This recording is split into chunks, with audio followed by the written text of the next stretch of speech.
Very few things can green a city as much as putting in public transit infrastructure. But for some reason, most people, even environmentally conscious people, resist dedicated public transit lanes when they go in. What's going on? As a permaculture urbanist, I use ecology to understand cities and try to make them more livable. So in today's episode, we'll look at why we should support public transit, why we often don't in practice, and there's actually an ecological reason for this. And finally, how to stop worrying and be a good ally for public transit. Welcome to Edenicity. Best practices for sustainably abundant cities. Let's start with why public transit is great. As I've covered in numerous previous episodes, when compared to cars on a per-passenger basis, buses and light rail are 50 times safer. They use 90% less land, 96% less material. That's 1/25th as much material, 96% less energy, and they do two special things for us as people. First, they put time in your pocket, for the simple reason that on a bus or on a tram, there's at most one driver and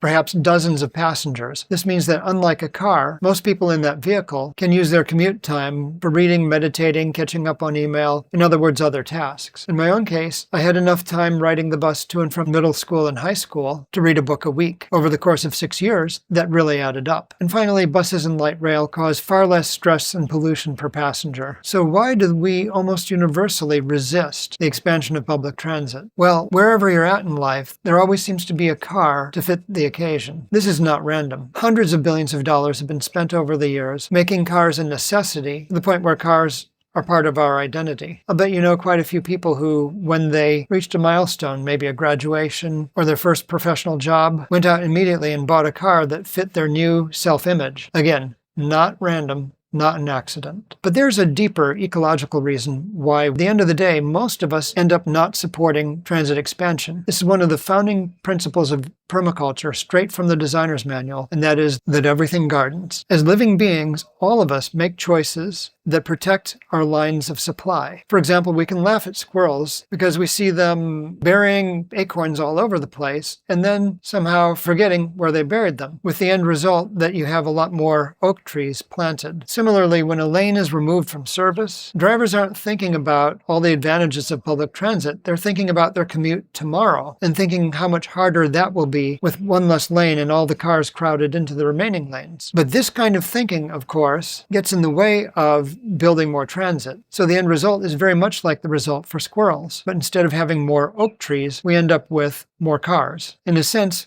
cars garden. Drivers and cars create a situation with more cars in the future. How can we turn this around? How can we stop worrying and start supporting public transit? Well, of course, we've already done the first step, which is to know the stakes and know some of the advantages of public transit. The next step is to know even more, to go a little bit deeper into this, so we can start to use the same gardening principle in our minds to work for transit rather than against it. In this figure, we have a bus at 15% capacity carrying about 12 passengers. Most cars carry about 1 to 2 people. So this bus that's mostly empty easily replaces 8 cars. What about the near future when we have self-driving cars? In that case, people are going to be sending cars out to pick up their children from school. They're going to be hailing their cars from home when a friend drops them off. And the net result of this will be that there will be more cars on the road for the same number of travelers. In that case, a bus will replace more than 8 fully self-driving cars. This is a bus that is mostly empty. What about a bus at capacity? In this case, the bus replaces 54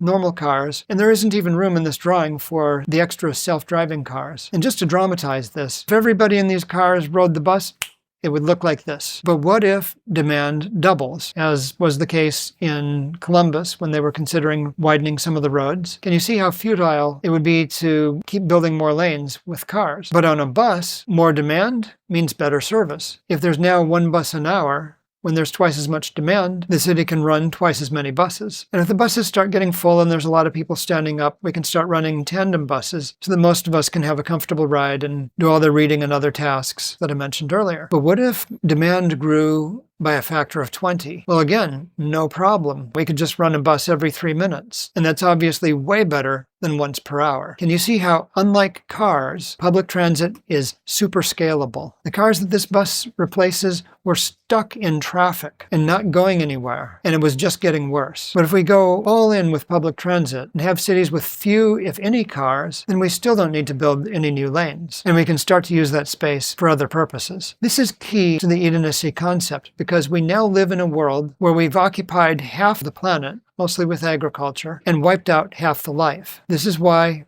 reducing our land use is paramount, and the Edenicity strategy for this is ecologically sound, intensive urban gardening, as I described in episode 98. Okay, here's our takeaways. Everything gardens, meaning they try to maintain their own lines of supply. So of course people resist transit because they're only thinking about their problems tomorrow rather than everyone's problems several years down the line. Now the cure for this is to really learn more, and we've done that today, and then use that learning to garden farther into the future. Now, we're not really very good at this, but let's face it, we're better than dogs and maybe better than squirrels, because unlike these animals, we can consciously imagine detailed scenarios years and years from now and align our actions with those scenarios. So we can garden with our imagination far into the future. And of course, there's many other channels that go into the advantages of public transit. I'm thinking of Not Just Bikes, City Nerd, RM Transit, Cities by Diana, several others that I've put in the description. And finally, we can use the power of language and share our enthusiasm to get others to start gardening their transit systems and their whole cities far into the future. As a bonus, we'll apply this to some incredibly exciting news about a new technology in the next episode. You won't want to miss that.